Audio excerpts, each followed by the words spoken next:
Revision series mathematics 2 ஓட revision சீரீஸ்ல இன்னைக்கு இந்த வீடியோல பார்க்கறது இரோட்டேஷனல் அண்ட் ஸ்கேலார் பொட்டன்ஷியல்.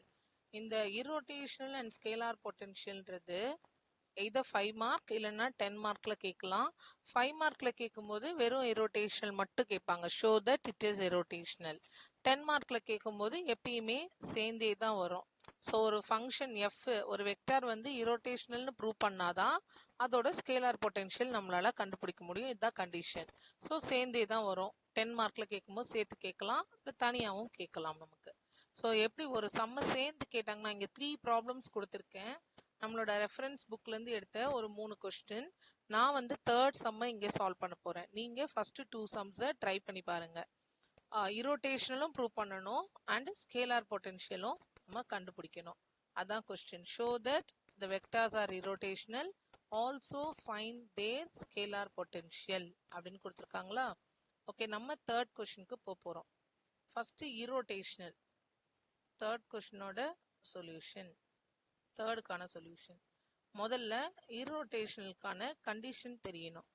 இந்த irrotational solenoidal வந்து கொஞ்சம் கன்ஃபியூஸ் பண்ணும், எது டாட்டு எது கிராஸ்ன்னு. ஸோ கொஞ்சம் கேர்ஃபுல்லா படிச்சுக்கோங்க. irrotationalன்றது கிராஸ், டெல் கிராஸ் கொடுத்துருக்கிற vector F vector equal to 0. So இப்படி வந்தாதான் அதை என்னன்னு சொல்லுவோம், அந்த வெக்டாரை நம்ம irrotational வெக்டார் அப்படின்னு சொல்லுவோம். இந்த டெல் கிராஸ் எஃப் அப்படின்றது ஒரு ஃபார்மேஷன். இது எல்லா சமுக்கும் இப்படிதான் எழுதுவோம். டெல் ஃபர்ஸ்ட் ரோ வந்து ஐ ஜே கே. இந்த டெல் கிராஸ் எஃப் எழுதும் போது நல்லா அகலமா எழுதணும் டிட்டர்மினன்ட்டை. எதனாலனா ஃபங்க்ஷன்ஸ் பெருசா இருக்கும், அப்போ ஒரே இடத்துல கொண்டு வந்து ஃபிட் பண்ண முடியாது. இப்போ இதுவே நமக்கு இடம் பத்தாது.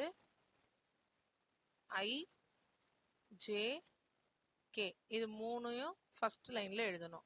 அடுத்த லைன்ல டெல்லோட வேல்யூ, டெல்லோட வேல்யூ என்ன? Doh by to x, doh by to y, doh by to z. இது செகண்ட் ரோ. இது எல்லா சமுக்கும் இது ஃபிக்ஸ்டு. தேர்ட் ரோல நம்மளோட ஃபங்க்ஷன், நம்ம கிட்ட கொஸ்டின்ல இருக்கிற ஃபங்க்ஷன். ஐ பக்கத்துல இருக்கிறத ஐக்கு நேரா எழுதணும். 3x² + 2y² + 1. ஜே பக்கத்துல இருக்கிறத ஜேக்கு நேரா எழுதுறோம். 4xy - 3y² z - 3. ஸோ இடம் பத்தாதுன்னு சொன்னல, ஒன்னோட merge ஆகாம இருக்கிறதுக்காக தான் இந்த டிட்டர்மினன்ட்டை பெருசா எழுதியிருக்கோம். தேர்ட் வந்து 2 - y³. இப்போ இதெல்லாம் சேர்ந்து ஈக்குவல் டு 0ன்னு நம்ம கண்டுபிடிக்க போறோம். நார்மல் மேட்ரிசஸ்ல வர டிட்டர்மினன்ட் ஃபார்மேட் தான். ஃபர்ஸ்ட் என்ன டேர்ம் எடுக்கணும்? நம்ம ஐ டேர்ம் எடுக்கணும். ஸோ ஐ எடுக்கும்போது ஐயோட, நான் இங்க உங்களுக்கு ஹைலைட் பண்ணி காக்குறேன், ஐயோட ரோவையும் விட்டுறணும், காலமையும் விட்டுறணும். விட்டுட்டு மீதி இருக்கிறத கிராஸ் மல்டிப்ளை பண்ணணும்.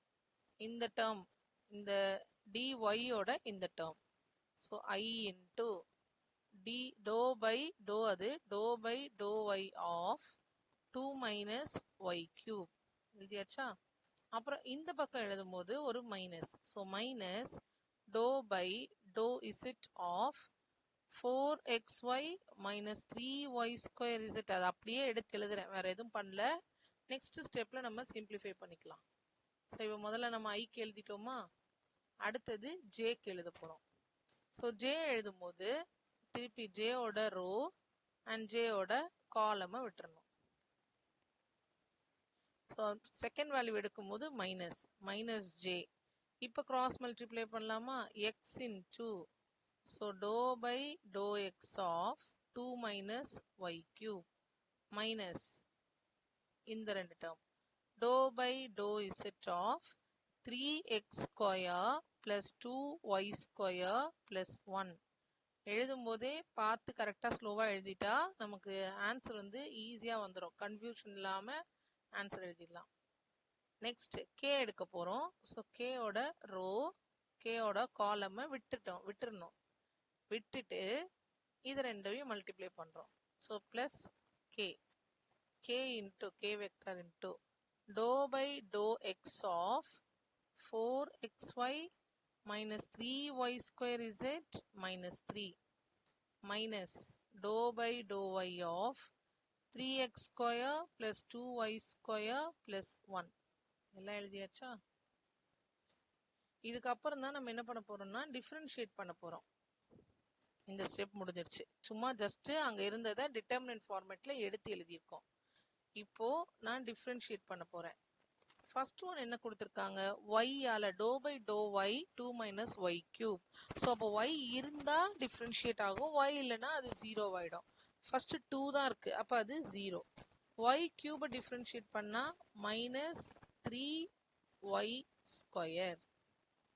Next minus to by to z. Z இருக்கிற டேர்ம் மட்டும்தான் டிஃபரன்ஷியேட் ஆகும், அப்போ இங்கே இசட் இல்லை, அப்போ அது 0 ஆயிடும். இங்கேயும் இசட் இல்லை, அப்போ அதுவும் 0 ஆயிடும். இங்க மட்டும்தான் மிடில் டேர்ம்ல மட்டும்தான் இசட் இருக்கு. ஸோ மைனஸ், இங்க ஒரு மைனஸ், இங்க ஒரு மைனஸ், இந்த ரெண்டு மைனஸும் சேருமா என்னவாயிடும் இந்த இடம்? Plus 3y square. இசட்டை டிஃபரன்ஷியேட் பண்ணா 1. ஸோ முடிஞ்சிருச்சா? ஃபர்ஸ்ட் ஐ வந்து முடிச்சிட்டோம். அதே மாதிரி அடுத்தது ஜே. ஸோ ஜேக்கு மைனஸ் ஜே. உள்ள என்ன இருக்கு? டோ பை டோ எக்ஸ்ன்னு இருக்கா? ஃபர்ஸ்ட் டேர்ம்ல எக்ஸ் இருக்கா? இல்ல, ஸோ ஒரு கிராஸ். அடுத்த டேர்ம்ல எக்ஸ் இருக்கா? இல்ல, ஸோ கிராஸ். அப்ப என்னால அதை பண்ண முடியாது, அதனால நான் கிராஸ் போட்டுட்டே வரேன். அடுத்தது அப்ப அப்படியே டைரக்டா 0ன்னு போட்டுடலாமா? ஃபர்ஸ்ட் டேர்ம் எனக்கு ஒண்ணுமே இல்லை, 0 மைனஸ். அடுத்த டேர்ம் என்ன பண்ணணும்? இசட்டால பண்ணணும்னு சொல்றாங்க. ஃபர்ஸ்ட் டேர்ம்ல இசட் இருக்கா பாருங்க, இல்ல. அடுத்த டேர்ம்ல இசட் இருக்கா? இல்ல. நெக்ஸ்ட்ல இருக்கா? இல்ல. இசட்டே எங்கேயுமே இல்ல, அப்ப அங்கேயும் உள்ள எனக்கு டிஃபரன்ஷியேட் பண்றதுக்கு ஒண்ணுமே இல்ல, 0 தான். முடிஞ்சிருச்சா? இப்ப k பிளஸ் k வெக்டார். kல எதால பண்ணணும்? x ஆல பண்ணணும். ஃபர்ஸ்ட் டேர்ம்ல x இருக்கு, பண்ண முடியும். செகண்ட்ல x இல்ல, தேர்ட்லி x இல்ல. ஸோ ஃபர்ஸ்ட் டேர்மை நான் டிஃபரன்ஷியேட் பண்ணா xல பண்ணும்போது 4y, x 1 ஆயிடும். So 4 into y. இப்போ நெக்ஸ்ட் மைனஸ், இங்க yல டிஃபரன்ஷியேட் பண்ணோம். y இருக்கான்னு பாருங்க, இங்க y இல்ல, இங்கேயும் y இல்ல. 2y square. y ஸ்கொயரை டிஃபரன்ஷியேட் பண்ணா 2y, ஏற்கனவே ஒரு 2 இருக்கு, ஸோ 4y. எல்லாமே நமக்கு உள்ளுக்குள்ளவே தான் கேன்சல் ஆகும். ஐனா ஐக்குள்ளவே கேன்சல் ஆகி முடிஞ்சிடும். ஜேனா ஜேக்குள்ளவே தான் கேன்சல் ஆகும், வெளியில போய் கேன்சல் பண்ற மாதிரி இருக்காது இந்த சம்ஸ். ஸோ உள்ளேக்குள்ளேயே கேன்சல் ஆயிடுச்சு. Equal to 0. del cross f equal to 0. Therefore f is irrotational. So first part over. இப்போ second part போயிடுவோமா? Second part scalar potential. To find scalar potential, இதுக்கான formula f equal to del pi.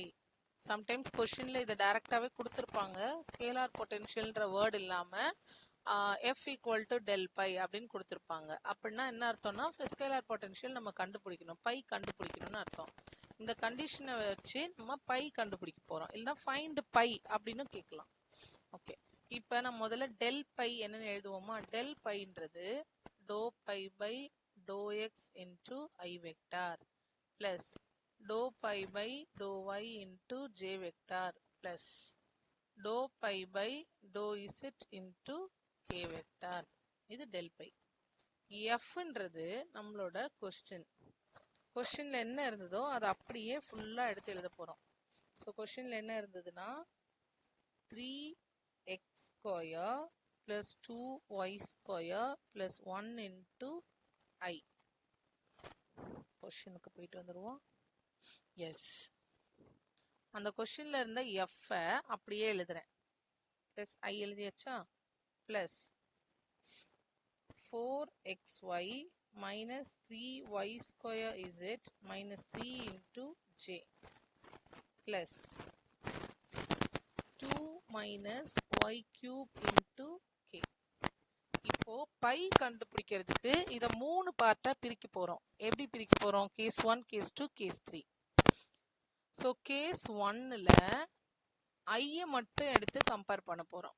So இந்த பக்கம் ஐயோட term to phi by to X, இந்த பக்கம் ஐயோட term இது. இந்த கேஸ் 1ல இதை மட்டும் எடுத்துப்போமா? So to phi by to X equal to 3x square plus 2y square plus 1. Next ஸ்டெப்ல இதை நான் இன்டெகிரேட் பண்ணாதான் பை கிடைக்கும். இன்டெகிரேட் பண்றதுக்காக இப்படி எடுத்துக்கிறேன், டி பைன்னு எடுத்துக்கிறேன். இந்த dxன்றது நம்ம ரைட் ஹேண்ட் சைடில் ஷிஃப்ட் ஆகிடும். 3x square plus 2y square plus 1 into dx. இங்கே இது ரெண்டு கேன்சல் ஆகி பை, பட் ஃபர்ஸ்ட் கேஸ்ன்றதுனால பை 1. எக்ஸில் தான் இப்போ இன்டெகிரேட் பண்ண போகிறோம். 3 இன்ட்டு எக்ஸ் பவர் 2 இன்டெகிரேட் பண்ணால் எக்ஸ் பவர் 3/3 ப்ளஸ் இங்கே எக்ஸே இல்லை, அதனால் 2y ஸ்கொயர் எக்ஸ். அடுத்ததுலையும் எக்ஸ் இல்லை, ஸோ எக்ஸ் வந்துடும் ப்ளஸ் கான்ஸ்டன்ட் c1. இங்கே எப்படி எக்ஸ் வந்தது அப்படின்னா இன்டெக்ரல் ஆஃப் 2y ஸ்கொயர் dxன்னு வச்சுக்கோங்க. 2y ஸ்கொயர் கான்ஸ்டன்ட் வெளியில் வந்துடும். ஸோ இன்டெக்ரல் dx இது ரெண்டு கேன்சல் ஆகி எக்ஸ்ன்னு வந்துடும். ஸோ வேரியபிள் இங்கே நமக்கு ஜீரோவே ஆகாது, இன்க்ரீஸ் தான் ஆகும். இது first case. So case number 1. இப்போ இதே மாதிரி நம்ம அடுத்த ரெண்டு கேஸையும் கம்பேர் பண்ணுவோமா? ஸோ அடுத்த கேஸ்க்கு ஜேயோட டேர்ம்ஸ் எடுத்துக்கிறோம். ஸோ செகண்ட் எல்லோ இந்த பக்கமும் இந்த செகண்ட் டேர்ம், இது ரெண்டையும் எடுத்து கம்பேர் பண்ண போகிறோம். கேஸ் 2. ஸோ கேஸ் 2ல doe phi by to Y equal to second பார்ட்ல இருந்ததை அப்படியே எழுத போகிறோம். ஸோ செகண்ட் பார்ட்ல இருந்தது 4xy minus 3y square z minus 3. இதை இன்டெகிரேட் பண்ணுறதுக்காக என்ன பண்ணுறோம்? Integral dy equal to integral 4xy minus 3y square z minus 3 into dy. இப்போ இதை இன்டெகிரேட் பண்ணா பை 2.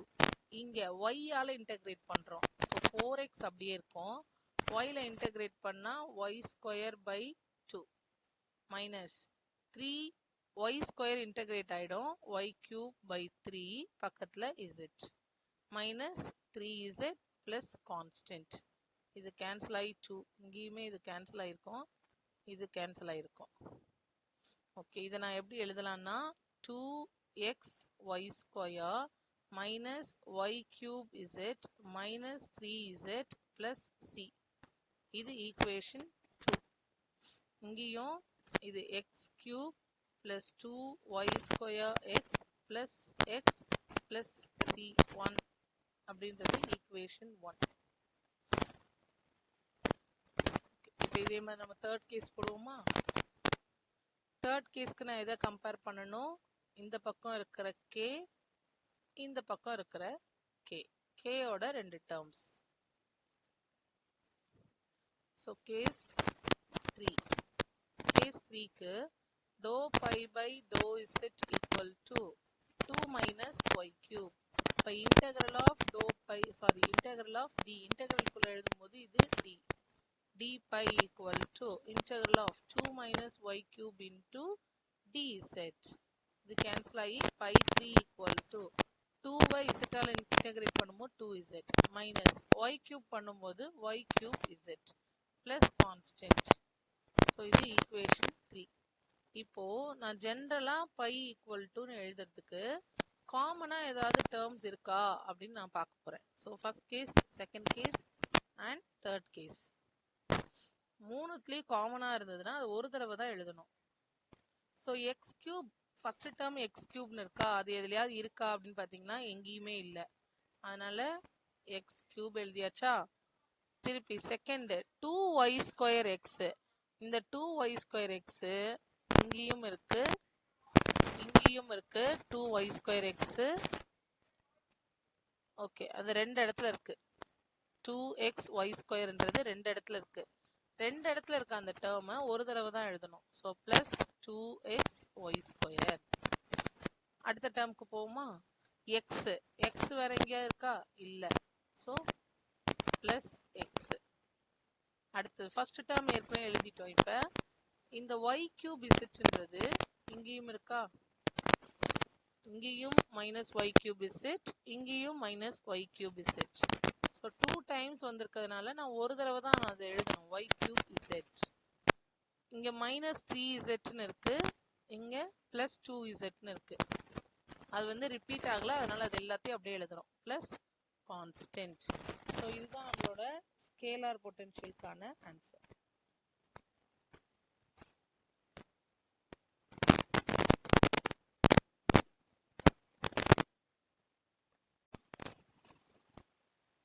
ஸோ இங்கே ஒரு சின்ன எரர் இருக்கு. ஸோ நான் ஃபைனல் சொல்யூஷன் முடிச்சதுக்கு அப்புறமா தான் இந்த இதை நோட்டீஸ் பண்ணேன். இந்த இடத்துல 3 இன்டூ டிஒய்னு இருக்கா. ஸோ 3 இன்டூ டிஒய்ன்றது it should be 3y. Z வரக்கூடாது, 3y தான் வரணும். நான் மறந்து மாற்றி இசட் போட்டிருக்கேன், அது 3y.